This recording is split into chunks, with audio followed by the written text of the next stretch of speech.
नमस्कार। समय संवाद में आपका स्वागत है। मैं हूं सर्वेश कुमार सिंह। लोकसभा चुनाव में उत्तर प्रदेश में भारतीय जनता पार्टी के मजबूत गठबंधन का सामना करने के लिए विपक्ष लगातार कोशिशों में है। जहां इंडिया गठबंधन बनाकर भारतीय जनता पार्टी को चुनौती देने का प्रयास हुआ, वहीं वो नए नए तरीके भी अपना रहा है। भारत जोड़ो न्याय यात्रा को उत्तर प्रदेश में लाया गया, लेकिन जो प्रयास विपक्ष की तरफ से हो रहे हैं उनमें बार बार नई नई बाधाएं आ जाती हैं। जैसे उत्तर प्रदेश में गठबंधन से राष्ट्रीय लोकदल अलग हो गया, ये भी एक तरह की बाधा है। उसके बाद कांग्रेस और समाजवादी पार्टी में गठबंधन तो हुआ, लेकिन बहुजन समाज पार्टी उससे बाहर रही।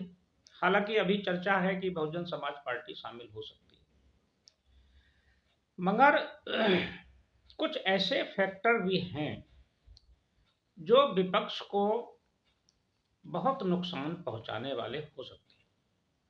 जैसे छोटे दल और बाहर से आए हुए दल जो उत्तर प्रदेश की राजनीति में अपनी पैठ बनाकर या खास वोट बैंक को प्रभावित करके विपक्ष का खेल बिगाड़ सकते हैं। ऐसा ही एक दल है AIMIM, यानी कि ऑल इंडिया मजलिस ए इत्तेहादुल मुसलमीन, AIMIM। इसके अध्यक्ष हैं असदुद्दीन ओवैसी, सांसद हैं हैदराबाद से। यूं तो हैदराबाद में इस पार्टी का प्रभाव है, लेकिन चूंकि वो केवल मुस्लिम राजनीति करते हैं, केवल और केवल मुसलमानों की बात करते हैं, मुसलमानों के ही मुद्दे उठाते हैं, मुसलमानों की ही समस्या को देखते हैं और मुसलमानों की ही चिंता करते हैं। इसलिए उनका जो आधार है वो मुस्लिम वोट बैंक है। अब चूंकि देश भर में मुसलमान हैं, तो जहां जहां मुसलमानों की संख्या ज़्यादा है या प्रभावकारी है, वहां वहां वो पहुंच जाते हैं। चाहे वो पश्चिम बंगाल हो, चाहे वो असम हो, चाहे वो बिहार हो, चाहे वो उत्तर प्रदेश हो या अन्य राज्य, चाहे मुंबई हो, वो जाते हैं और मुसलमानों की बात करते हैं और अपने प्रत्याशी उतार देते हैं। शुरुआती दिनों में जब असदुद्दीन ओवैसी ने अपनी पार्टी का विस्तार करने की कोशिश की देश में, तो उन्हें बहुत महत्व नहीं मिला, लेकिन धीरे धीरे उनका प्रभाव बढ़ने लगा। और प्रभाव बढ़ने का कारण ये हुआ कि जो मुस्लिम वोट बैंक कभी अलग अलग पार्टियों से जुड़ा हुआ था, जैसे किसी समय कांग्रेस के साथ था या अन्य राज्यों में अलग अलग जगह जुड़ा है, जैसे पश्चिम बंगाल में ममता बनर्जी के साथ है, बिहार में लालू यादव और नीतीश कुमार के साथ है, उत्तर प्रदेश में समाजवादी पार्टी के साथ है। तो इन पार्टियों से वो मुस्लिम वोट बैंक को या मुसलमानों को बाहर निकालने लगे। ये बहुत बड़ा फैक्टर है। और भले ही कुछ मात्रा में निकाल पा रहे हो, लेकिन इन पार्टियों को बड़ा नुकसान कर रहे हैं।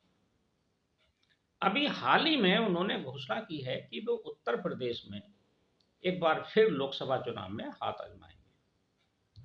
वो विधानसभा चुनावों में हाथ आजमा चुके हैं, निकाय चुनावों में हाथ आजमा चुके हैं, और चर्चा तो ये थी पिछले दिनों कि उनका बहुजन समाज पार्टी के साथ तालमेल होने जा रहा है। बहन मायावती जी के साथ वो एक गठजोड़ बनाने जा रहे हैं, और उस गठजोड़ को वो दलित और मुस्लिम गठजोड़ बनाकर एक बड़ा मोर्चा वो उत्तर प्रदेश में बनाने के प्रयास में हैं।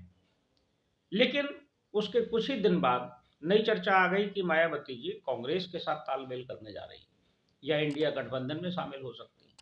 तो अभी इस बात पर तो संशय है कि असदुद्दीन ओवैसी की पार्टी बसपा के साथ मिलकर चुनाव लड़ेगी या अकेली लड़ेगी, लेकिन वो लड़ेंगे जरूर।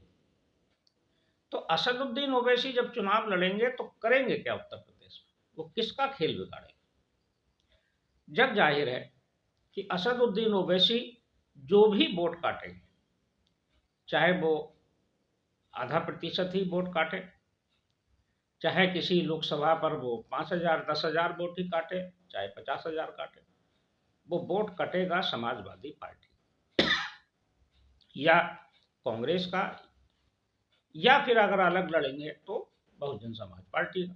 यानी इंडिया गठबंधन को ही वो नुकसान पहुंचाएंगे। इंडिया गठबंधन के लिए भारी पड़ेंगे असदुद्दीन ओवैसी। हालांकि कुछ राजनीतिक प्रेक्षक और राजनीतिक दल उनके प्रभाव को नकारते हैं कि नहीं, असदुद्दीन ओवैसी यूपी में कुछ नहीं कर सकते। लेकिन अगर हम आंकड़ों को देखें और उनकी परफॉर्मेंस को देखें तो ये नहीं कहा जा सकता कि वो कुछ नहीं कर सकते। वो बहुत कुछ कर सकते हैं। वो भले ही खुद ना जीते, एक भी सीट ना जीते, लेकिन वो तमाम सीटों पर खेल बिगाड़ सकते हैं। हार को जीत में बदल सकते हैं, जीत को हार में बदल सकते हैं। और ऐसी कम से कम 50 सीटें हो सकती हैं उत्तर प्रदेश की, जिन पर वो कुछ ना कुछ असर जरूर दिखा देंगे अगर उन्होंने सारे प्रत्याशी खड़े कर दिए तो। क्योंकि उत्तर प्रदेश की कम से कम 25 से 30 सीटें तो ऐसी हैं जिन पर मुस्लिम प्रभाव पर्याप्त संख्या में है, वोट उनके, और 20-22 सीटें ऐसी हैं जहां मुस्लिम है लेकिन बहुत प्रभावी नहीं है, लेकिन उनका असर जरूर है, हार जीत में उनका असर जरूर होता है। तो असदुद्दीन ओवैसी का जो ग्राफ है, अगर उसको देखा जाए तो पिछला विधानसभा चुनाव जब हुआ था 2022 में, तब असदुद्दीन ओवैसी ने अपने प्रत्याशी खड़े किए थे, लेकिन उनको बहुत ज्यादा वोट नहीं मिला। उनको वोट लगभग आधा प्रतिशत ही वोट पूरे प्रदेश में मिला था, लेकिन मिला जरूर। ये आधा प्रतिशत कुछ सीटों पर ज्यादा भी होगा, कुछ पर बहुत कम होगा। लेकिन उसके बाद 2023 में जब राज्य में स्थानीय निकाय के चुनाव हुए, नगर पंचायतों के, नगर निगमों के, नगर पालिकाओं के चुनाव हुए, तो उसमें उन्होंने बड़ा असर दिखाया और राजनीतिक प्रेक्षकों और राजनीतिक दलों को अगर असदुद्दीन ओवैसी की परफॉर्मेंस का और उनके द्वारा पहुंचाए जाने वाले फायदे या नुकसान का अगर आकलन करना है, तो फिर निकाय चुनाव के आंकड़ों पर नजर डाल लेनी चाहिए।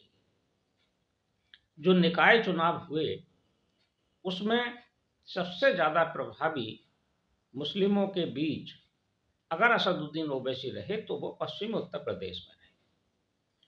उन्होंने पश्चिम उत्तर प्रदेश में अपनी उपस्थिति दर्ज करा दी और धमाकेदार ढंग से दर्ज करा दी। यानी कि मुस्लिम वोट की राजनीति करने वाले राजनीतिक दलों की आंखें खोल दी, और आंखें ही नहीं खोल दी, उनको चेतावनी भी दे दी, उन्हें अलर्ट भी कर दिया।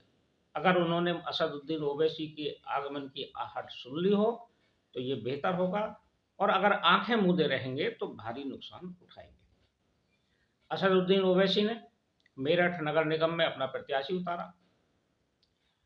उनके प्रत्याशी ने मेरठ नगर निगम में दूसरा स्थान प्राप्त किया, नंबर 2 पर रहा, जीती भारतीय जनता पार्टी, लेकिन उन्होंने खेल बिगाड़ दिया समाजवादी पार्टी। समाजवादी पार्टी का प्रत्याशी तीसरे नंबर पर और असदुद्दीन ओवैसी का प्रत्याशी 1,80,000 वोट पाके दूसरे नंबर पर, बहुजन समाज पार्टी चौथे नंबर पर। ये उनका परफॉर्मेंस था। इसी तरह उन्होंने नगर निगम बरेली में प्रत्याशी उतारा, वोट ज्यादा नहीं मिले, 10,000 मिले, लेकिन उन्होंने चुनाव परिणाम को प्रभावित किया। 5 नगर निकायों में उनके अध्यक्ष जीते, जिसमें 3 नगर पालिकाएं हैं। एक नगर पालिका कानपुर के घाटमपुर में है, यहाँ जो नगर पालिका का प्रत्याशी जीता वो असदुद्दीन ओवैसी की पार्टी का जीता है। एक नगर पालिका सिकंदराबाद में है, हाथरस जिले में। एक नगर पालिका संभल जिले की संभल नगर पालिका है, जहां से असदुद्दीन ओवैसी का प्रत्याशी जीता है। 2 नगर पंचायतें भी हैं, जिसमें एक नगर पंचायत बरेली की है और एक नगर पंचायत मुरादाबाद की है, उधर की। यानी कि 5 निकाय चुनाव उन्होंने जीते हैं, केवल और केवल मुस्लिम मतों के आधार पर। यहां समाजवादी पार्टी का प्रभाव था मुरादाबाद में, कभी संभल में भी। संभल में तो सांसद ही समाजवादी पार्टी के, मुरादाबाद में भी सांसद समाजवादी पार्टी के, विधायक भी समाजवादी पार्टी के, दोनों जगह। और प्रत्याशी जीता एआईएमआईएम का। 19 पार्षद भी जीते उनके इस चुनाव में, और 23 नगर पंचायत के सदस्य जीते, लगभग 30 नगरपालिका सदस्य जीते। ये बड़ी उपलब्धि थी एआईएमआईएम को। पश्चिमी उत्तर प्रदेश में उन्होंने अपेक्षित सफलता अर्जित कर ली और समाजवादी पार्टी को भारी नुकसान पहुंचाया। तो असदुद्दीन ओवैसी की एंट्री अगर लोकसभा चुनाव में फिर होगी, और वो लोकसभा चुनाव में अगर उन्होंने विशेषकर पश्चिम उत्तर प्रदेश की सभी सीटों पर, पूर्वांचल की सीटों पर अगर प्रत्याशी उतार दिए, तो वो समीकरणों को बदल सकते हैं। असदुद्दीन ओवैसी की एंट्री पर समाजवादी पार्टी की निगाह है, ऐसा नहीं है कि वो अनभिज्ञ है, लेकिन उनके हाथ में कुछ नहीं है, क्योंकि असदुद्दीन ओवैसी उनसे तालमेल तो करेंगे नहीं। वो लगातार अखिलेश यादव पर हमलावर रहते हैं, कांग्रेस पर भी हमलावर रहते हैं, भारतीय जनता पार्टी पर भी हमलावर रहते हैं, लेकिन फायदा भारतीय जनता पार्टी को ही पहुंचाते हैं। वो जो कुछ भी करेंगे उसका लाभ भारतीय जनता पार्टी को मिलेगा, क्योंकि वो मुस्लिम वोट काटेंगे, और मुस्लिम वोट समाजवादी का कटेगा, कांग्रेस का कटेगा, बहुजन समाज पार्टी का कटेगा, भारतीय जनता पार्टी का तो कोई वोट कटेगा नहीं। तो असदुद्दीन ओवैसी अगर उत्तर प्रदेश में आए तो एक परिदृश्य नया खड़ा हो सकता है। और जो भारतीय जनता पार्टी 80 में 80 जीतने की बात कर रही है, हो सकता है उसमें असदुद्दीन ओवैसी की एंट्री सहयोगी की हो जाए, उनसे लाभ हो जाए, या वो सहयोग कर दे। तमाम सीटें ऐसी हैं जो मुस्लिम प्रभाव की हैं, वहां अगर असदुद्दीन ओवैसी कैंडिडेट ठीक से लड़ गए तो फिर भारतीय जनता पार्टी को कोई रोक नहीं पाएगा कहीं। असदुद्दीन ओवैसी वैसे भी ओजस्वी भाषण देते हैं, मुसलमानों की बात को प्रखरता से रखते हैं और तर्कपूर्ण ढंग से रखते हैं। वो बैरिस्टर हैं, विदेश से पढ़ाई करके आए हैं, लॉ की पढ़ाई की है उन्होंने, कानून के जानकार हैं। असदुद्दीन ओवैसी का एक भाषण, जो पाकिस्तान में जब वो एक प्रतिनिधि मंडल के साथ गए थे सांसदों के, तो वो भी चर्चित हुआ था। पाकिस्तान में जब भारत के मुसलमानों की बात वहाँ के पत्रकारों ने और वहाँ के सांसदों ने उनसे पूछी और कहा कि भारत में मुसलमानों की बहुत उपेक्षा है, तो एक भारतीय जनता पार्टी के सांसद उत्तर देना चाहते थे तो उन्होंने रोका। असदुद्दीन ओवैसी ने कहा कि नहीं, आप रुक जाइए, यहाँ हम मोर्चा संभालेंगे, इनको जवाब हम दें। और उन्होंने जवाब दिया और उन्होंने भारतीय पक्ष को ही रखा और बड़े सलीके से, बहुत अच्छे ढंग से रखा। तो ऐसा नहीं है कि वो केवल मुसलमानों की बात करते, देश का मुद्दा होता है तो वो देश की बात करते हैं। और उत्तर प्रदेश में उनकी लोकप्रियता लगातार बढ़ रही, उनका संगठन का विस्तार भी हो रहा है, लोग उनके साथ जुड़ रहे हैं। लोकसभा चुनाव नजदीक है, देखते हैं असदुद्दीन ओवैसी की एंट्री किस रूप में होती है। क्या वो बहुजन समाज पार्टी के साथ तालमेल करके उतरते हैं, या वो अकेले उतरते हैं, लेकिन उतरेंगे जरूर और खेल भी बिगाड़ेंगे जरूर। समय आने पर स्थिति स्पष्ट हो जाएगी। देखते हैं, उनके एंट्री के बाद एक बार फिर चर्चा करेंगे असदुद्दीन ओवैसी की पार्टी की, वो कितने प्रत्याशी उतारते हैं। आज इस परिचर्चा में इसमें बस इतना ही। कल फिर मिलेंगे किसी एक नए विषय के साथ। तब तक के लिए मैं सर्वेश कुमार सिंह आपसे विदा लेता हूँ।